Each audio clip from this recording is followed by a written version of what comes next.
Good evening, anyone who is listening. I just wanted to share some scripture in Proverbs 7, and it's for the sake of keeping the word of the Lord before our eyes, and it actually mentions it in Proverbs 7. So I've been in like the Bible version app, and not every day, as if I'm like super good with keeping up with everything, but I follow like this thing that goes like through the Bible in 365 days, or whatever pace you go through, and it just helps you to keep the word before your eyes. So as I read parts of Proverbs 7, there's a part that stuck out.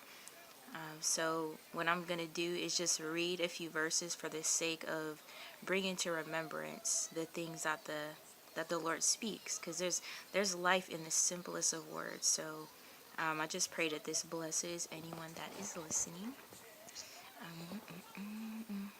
So this is Proverbs 7, and I'm going to read verses 1 through 6. Okay.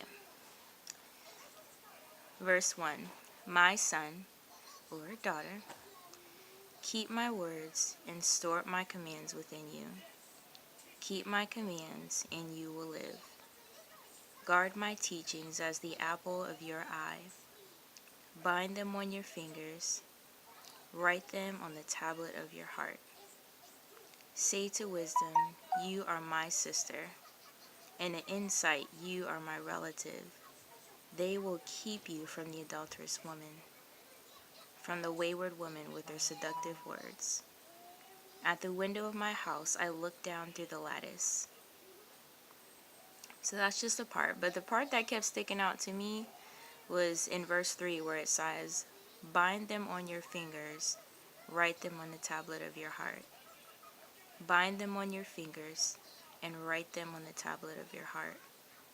So, like, I just thought of, like, if you try to, like, remind yourself of something, like you tie, like, a little thing on your finger, or, like, they have little icons with, little pictures where they have a little bow, and then the finger, like, remember. And so it's, like, a reminder so that we can keep his commands. It's like, bind them on your fingers, write them on the tablet of your heart. Bind them on your fingers, write them on the tablet of your heart. So it's like, keep them before you so that we can keep his commandments, and it will cause us to live. It says, keep my commandments and you will live. So let it be a reminder. If something just sparks in your heart, just read it one more time. Bind them on your fingers, write them on the tablet of your heart, and it's his commandments. Blessings.